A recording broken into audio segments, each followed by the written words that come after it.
እነዚህ ፖይንቶች ቀላል አይደሉም። ሚካኤል አርቴታ ባርሰናል አሰልጣኝነታቸው ከ6 ዓመታት በፊት ያነሱት የኤፍኤ ካፕ ዋንጫ ብቻ ነው ያላቸው። ሲቲን አሸንፈው ነው ያን ዋንጫ የወሰዱት። ሁለቱ ቡድኖች ከዚህ ቀደም የነበራቸው የሊግ ካፕ የፍጻሜ ጨዋታ 2018 ላይ የነበረ የፍጻሜ ጨዋታ ነው።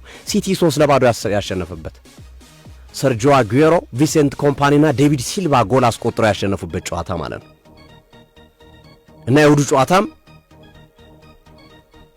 የዋንጫ ጨዋታ ተራ የዋንጫ ጨዋታ ብለን የምናልፈው አይደለም። ከዚህ በፊት ጋርዲዮላ እንደሚያደርጉት የሊግ ካፕ የፍጻሜ ጨዋታዎች ተራ አይደለም። ቫልዩ ያለው ዋንጫ ነው ለጋርዲዮላ።